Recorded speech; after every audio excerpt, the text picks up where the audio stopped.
Hello everyone, my name is Anne and I welcome you to Citywide's evening reflections today.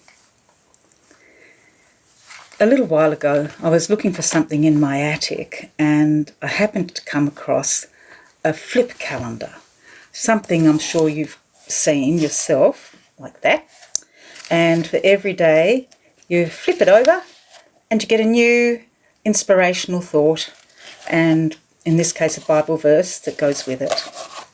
Now yesterday's thought for the day was from a French mathematician whose name is Blaise Pascal, and he lived in the 1600s. What he had to say was pretty good, I think. Kind words do not cost much, yet they accomplish much. The Bible verse that went with it was from Proverbs 25. An anxious heart weighs a man down, but a kind word cheers him up. I don't know about you, but I have read and I've heard lots of words over the past few weeks. And, whether it's been on TV or in social media, from my friends and family, from church leaders, from political leaders, there's others. And the words I've heard, sometimes have just been instructions and simple facts, what I need to know, what I need to do in the current circumstances. There's been an awful lot of opinion. And I've heard an awful lot of words that have been sensationalised and are highly emotional. And it's like they've been designed to increase a person's worry and sense of panic or blame and being judgmental. But I've also heard a lot of encouraging words. Words that are reminders, for example, of what Australians are good at. Things like mateship and supporting each other when the going is tough. I know that we need to be realistic, but what we say and how we say it does actually matter. Whether it's to myself or whether it's the words I use to speak to others.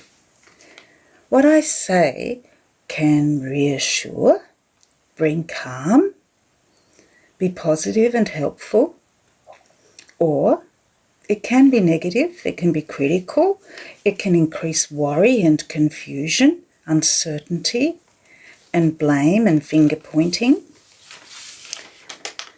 It's the kind of thing that Proverbs had a lot to say about how we use words. There's so many examples, but I'd like to just focus on two from chapter 15 of Proverbs. The first verse says this: "Respond gently when you are confronted, and you'll diffuse the rage of another. Responding with sharp, cutting words will only make it worse."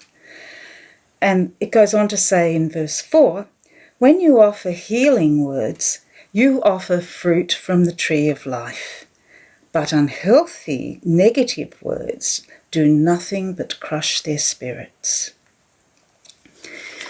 Proverbs reminds me that trusting and hoping in God means listening to His words of wisdom as well. As I listen carefully to His wisdom and take to heart what His word can teach me, its sweetness deepens within me so that I can give it bold expression in what I say.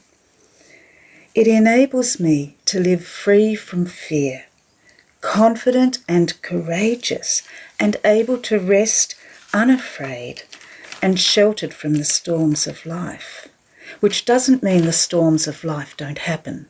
They do. So, can I encourage you to let the sweetness of God's word settle deep within you. Put your trust and hope in God so you can be hope for those with whom you live, and so that it can lift your spirits when you're feeling down and overwhelmed by what's going on around you. In finishing, I'd like to share from Ephesians chapter 4, verse 32. Do not use harmful words, but only helpful words, the kind that build up and provide what is needed, so that what you say will do good to those who hear you.